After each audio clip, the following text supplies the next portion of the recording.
السلام عليكم يا حبايبي، عاملين ايه؟ يا رب تكونوا بخير وبصحه جيده وطاعه دايما لله.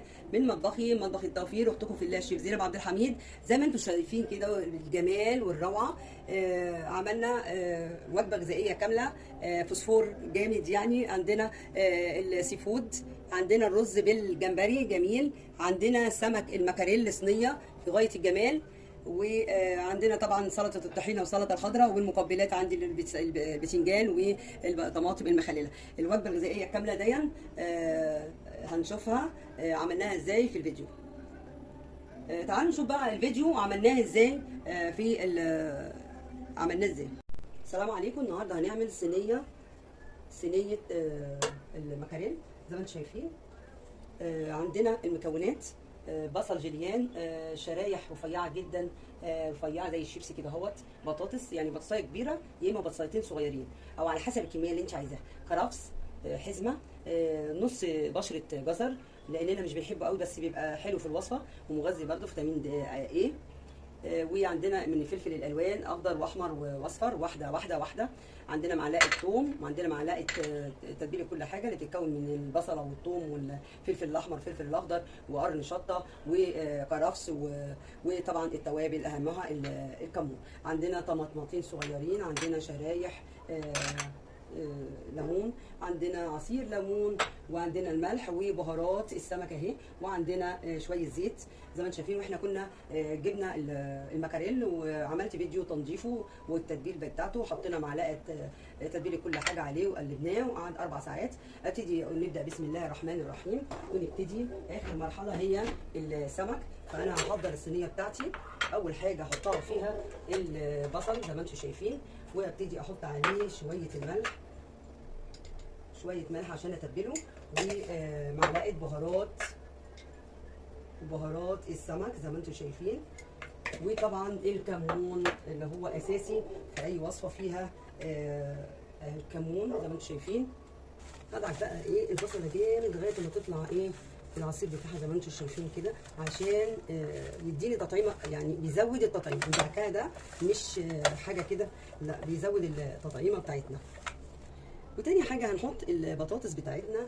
انا عايزه ادمجها مع التوابل والبصل زي ما انتم شايفين كده. لازم يكون رقيق عشان اللي طبعا السمك بيستوي بسرعه، ويبقى احنا منتظرين على سوى البطاطسايه اللي احنا حاطينها زي ما انتم شايفين كده. نقلبها كويس جدا، وبعد ما نقلبها كويس جدا هنحط الفلفل الالوان بتاعنا، ونكمل بقى اللوحه الفنيه بتاعتنا اللي بتتكون من جميع الالوان.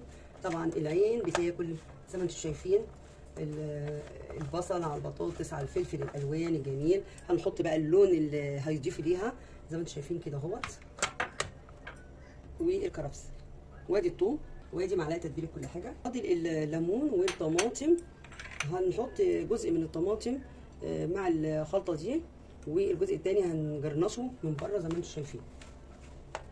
كده بقى الدنيا جميله. وهنبتدي بقى نرص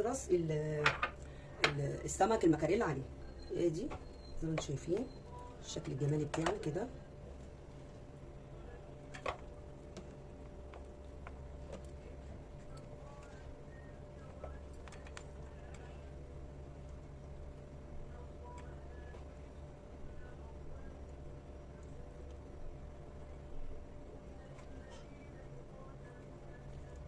نرصه بقى داير.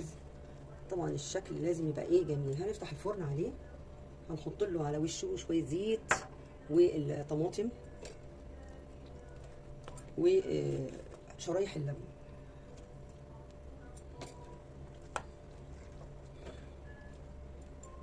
لازم ازغده كده. طبعا التتبيله في قلب السمكه بتضيف لها كتير في الطعم، يعني بيختلف لما بتسيبيها شويه في التتبيله بتختلف زي ما انتم شايفين كده. يعني لوحه فنيه، يعني صينيه جميله. طبعا بنفتح عليها درجه 200. الاول حط لها السلوفان، وبعد كده اهوت شيلي السلوفان واعملي له وش.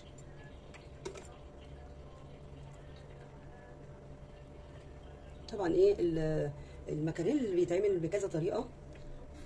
ادي اللي احنا كنا حاطينه في التتبيله معاه، هنحطه برده على الوش كده، بيبقى حلو قوي دايما لما بيجي يتاكل وهو تحت السمك زي ما انتم شايفين كده. واخر حاجه بقى هنحط القوطه زي ما انتم شايفين كده، ممكن نحطها بين كل واحده برضو شكل جمالي. طبعا هطلعي الفنان اللي جواكي ايه وترصي يحط عليه عصير معلقتين كده عصير ليمون، طبعا يبقى سمك يبقى ليمون. هنحط نص كوبايه او ربع كوبايه عشان يستوي بس ايه البطاطسايه اللي تحت منها والخضار. هنحط بقى ايه شويه زيت، يعني سرسوب صغير كده، وبكده ايه نلبس الصينيه الجميله. وادي المنظر الجميل ديا، وفلفلايه حراقه في النص سليمه عشان ما تحرقش قوي، شكل جميل ورائع زي ما انتم شايفين. هبتدي بقى الاول احط له، عشان طبعا يبقى صحي، لما يتحط له الاول ايه ورق الزبده، وبعد كده اهو هنحط له ورق الفل ونحطه على النار زي ما انتم شايفين، وبيستغرق نص ساعه ربع ساعه، ونكشف عليه ونشوفه استوى يعني وكده. نشيل الغلاف ديا ونقوم ايه مدين له وش شوايه. وادي كلفتناه كلفتها حلوه قوي، ونحضر بقى الفحمايه ونحطها في النص ونغطي عليه تاني بعد ما يستوي خالص عشان يدينا الطعم بتاع الشوي. السلام عليكم. النهارده هنعمل السي فود، شوربه السي فود رائعه طبعا، ومكوناتها زي ما انتم شايفين. عندنا جايبين كيس سي فود مجمع، وممكن انت تجيبي من كل نوع ربع كيلو، بس طبعا هنا قليل من الفيليه المخلي، وادي صوابع الكابوريا، وادي الكابوريايه، وادي السبيط، وادي الجمبري متنوعه، وحلويات البحر والجندفلي زي ما انتم شايفين، يعني مكونه من كل حاجه. طبعا هنفتحها ونشطفها ونشوف هنتعامل معاها ازاي. انا لقيتها قليله طبعا بالنسبه لعدد افراد الاسره، يعني احنا بنعمل الحاجه على حسب افراد الاسره. فطبعا جايبه قيمه نص كيلو فيليه زي ما انتم شايفين، قطعناه مكعبات وحاطين عليه معلقه من التتبيله، كل حاجه اللي احنا دايما مجهزينها ومحضرينها، اللي عباره عن ثوم وبصلايه وفلفل احمر، فلفل اخضر، وكرفس وعصير ليمون وخل والتوابل اللي هي اهمها الكمون. وجايبه كاليماري نضفته لان طبعا لقيت السبيط غالي جدا، وبعد ما نضفته قطعته حلقات زي ما انتم شايفين كده اهوت، اضافه لزياده على المجموعه بتاعه السي فود زي ما انتم شايفين كده. هنبتدي بقى ايه نتعرف على مكوناتنا اولا، ثم ايه هنروح نفتحه مع بعضينا لان لسه مقفول، ونغسله. عندنا كنت خاليه سمك قشر بياض وسمك بلطي، سمكيه قشر بياض وسمكيه بلطي. فبعد ما خليتهم سبت الخلي دي، والراس بيبقى فيها شويه لحمه برده متاخده، وقلت اسلقها. لو ما عندكيش بتبقى قشر الجمبري، القشور الجمبري بالراس، برضو بتسلقيها وتعمليها شوربه للسي فود. ممكن لو ما عندكيش ده او ده بتحطي ميه خالص وكده اهو.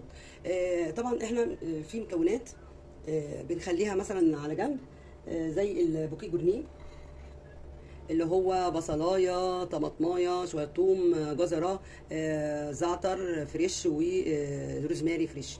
دول بوكيه جورنيه بتاع سلق اللي انا خليته من السمك عشان اعمل شوربه للسي فود.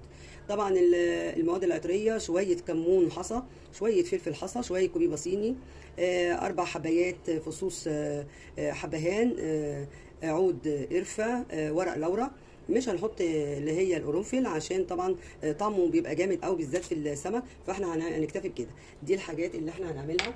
طبعا احنا عندنا ده عاملين بهارات اهي، بهارات السمك عاملينها من قشور الجمبري.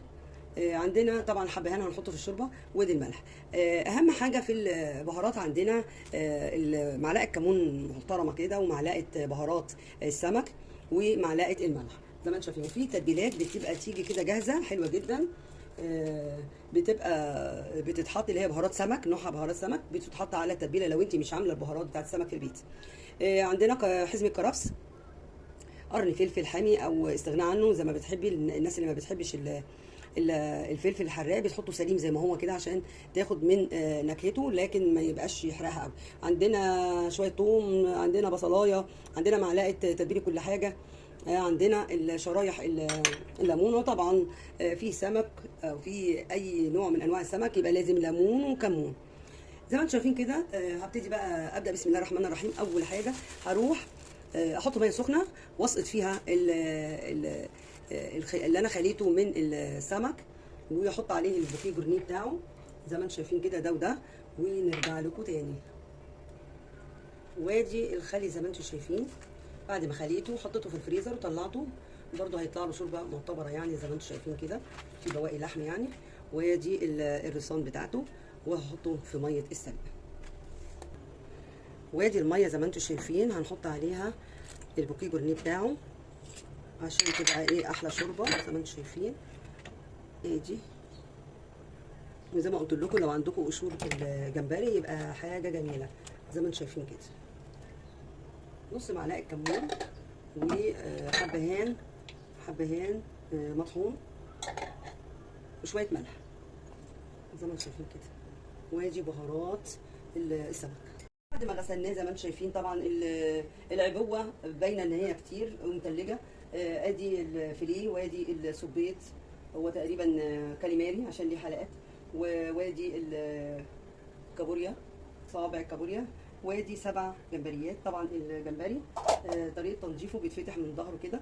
خدت الرصان شطفتها وقصيت الشنبات بتاعتها وحطيتها مع البوكيه جورنيه وسلق السمك.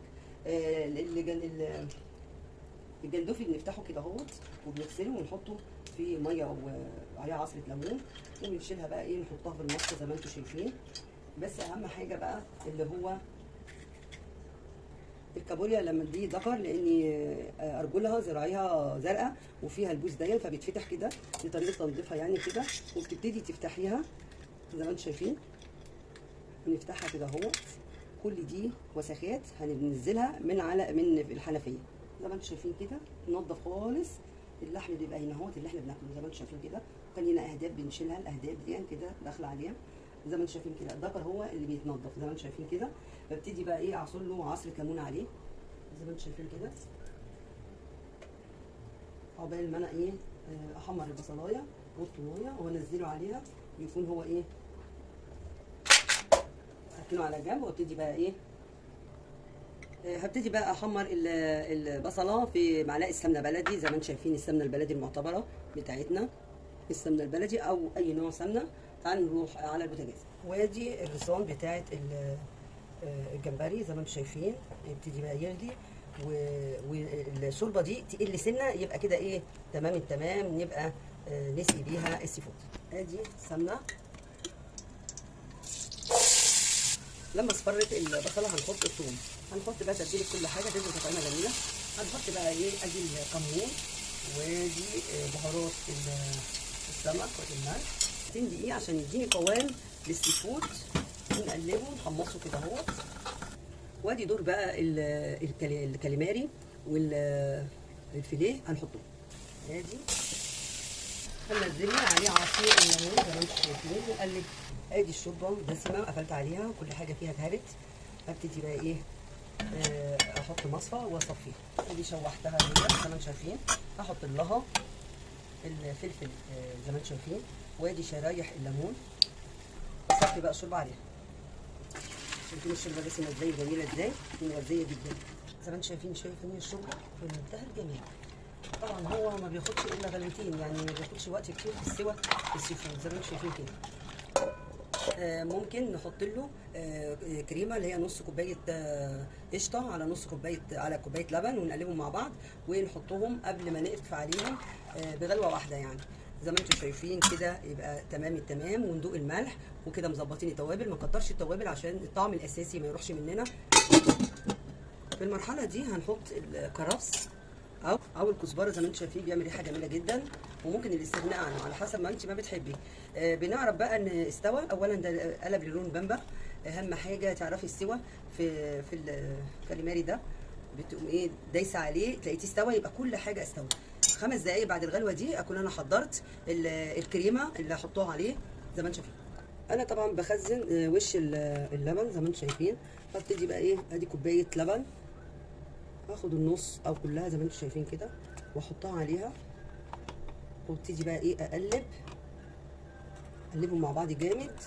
قبل ما اقفل على السي فود اكون ايه حطاه يعني قلبه واحده ومطفيه عليه. وكده استوى. هحط بقى اخر حاجه الكريمه زي ما انتم شايفين، واقلب تقليبه واحده ومطفيه عليها. كده هنقفل عليه زي ما انتم شايفين اللون بقى بامبا، ودايما طلعته بره كده وضغطت عليه زي ما انتم شايفين. اول ما استوى كده اهو انا هطفيه عليه. وكده استوى السي فود وهنطفي عليه. السلام عليكم. النهارده هنعمل رز بالجمبري خطير، وعندنا بصلايه وبشر نص جزرايه، عندنا معلقه توم، معلقه تتبيله، كل حاجه اللي بتتكون من فلفل احمر، فلفل اخضر، وبصل وثوم وليمون وخل وكرفس، والتوابل واهمها الايه تتبيله الكمون. عندنا بهارات السمك، عندنا بهارات الكمون والملح. ما نكترش التوابل عشان الطعم بتاع الجمبري يبقى ايه زايد. عندنا سمنه بلدي، عندنا عصره ليمون، يعني ممكن نحط ايه معلقه ليمونه صغيره. تعالوا نشوف بقى هنعمل ايه. نروح على الفرن البوتاجاز ونحمر البصله. معلقتين سمنه، هنحط بقى البصله نحمرها. فتحنا كيس وشطفناه كويس وحطينا عليه اهوت عصير معلقتين ليمون. من مواصفات الجمبري بالنسبه للجمبري اللي بيتعمل منه الملوخيه يبقى صغير زي كده اهوت، وسط يعني مش صغير قوي، وبيتعمل منه الرز بيبقى صغير ما بيبقاش جنبه خالص. هنحط بقى ايه الثومه، هنحط بقى تتبيله كل حاجه تدينا طعم كويس قوي. هبتدي بقى احط بهارات السمك، وابتدي تطعيمها جميله، ومن طبعا من قشور الجمبري زي ما انتم شايفين. ناقصين على الملح اخر حاجه. احط ايه اقلب التوابل بتاعتي عشان النكهه العطريه تطلع منها وتديني ريحه زي ما ما شاء الله، شم ريحه جميله كده. ابتدي بقى انا ايه احط الجمبري بتاعي، بعصير الليمون اللي عليه، هنقلبهم مع بعضين كده نقلبه. طبعا الجمبري من سماته ان هو بيستغرق 5 دقايق مش اكتر من 7 دقايق. لو كتر على 7 دقايق بيجلد كده ويبقى يشد معاك. اول بس ما يتبل كده اقوم نازله عليه ايه بالجزر بتاعي زي ما انتم شايفين. الجزر بقى ايه بيبقى حلو جدا مع الرز زي ما انتم شايفين. هنحط له بقى ايه معلقه من الكزبره زي ما انتم شايفين كده، وادي معلقه الملح. ويبقى كده بقى ناقص على الرز اللي انا غسلته، الرز المصري اللي طبعا ايه كل كوبايه منه بحط كوبايه ميه وبنغطي وش الرز بيها، وممكن نزود عليها ايه نص كوبايه في الاخر عشان يبقى الميه بتاعته مظبوطه. في المرحله دي بقى ايه هحط الرز واشوحه زي ما انتم شايفين كده. بنقلبه كويس قوي يتشوح تشويحه حلوه الرز مع الجمبري، ونسقيه بالميه. ادي حطيت الميه السخنه زي ما انتم شايفين. زي ما انتم شايفين الميه بتبقى زي ما انتم شايفين كده مغطياه بمقام ارتفاع عقله زي ما انتم شايفين كده، جميل وخطير وريحته جنان. وتظبطي الملح وما كتريش التوابل، اهم حاجه الكمون وبهارات السمك لغايه لما يجي يشرب الميه بتاعته. هنوطي عليه وبعد كده نقلبه بشوكه عشان ما يتهريش مننا. وبعد كده اهوت ندوق السوا. بعديها نهدي النار كده ونحط الشياطه وندوق السوا بتاعه. لما يجي السوا تنطفي عليه ونقوم ايه مقدماه زي ما انتم شايفين كده. هنسيبه يستوي زي ما انتم شايفين. الوجبه الغذائيه دي زي ما شفتوها في الفيديو. طبعا المنظر جميل جدا. الصينيه عملنا في الفيديو صينيه المكاريل وسي فود والرز بالجمبري، وزي ما انتم شايفين كده المقبلات الطماطم المخلله وبتنجان والسلطه الطحينه والسلطه الخضراء. دمتم بكم عمرانه بذكر الله، استودعكم الله الذي لا تضيع ودائعه، والسلام عليكم ورحمه الله تعالى وبركاته.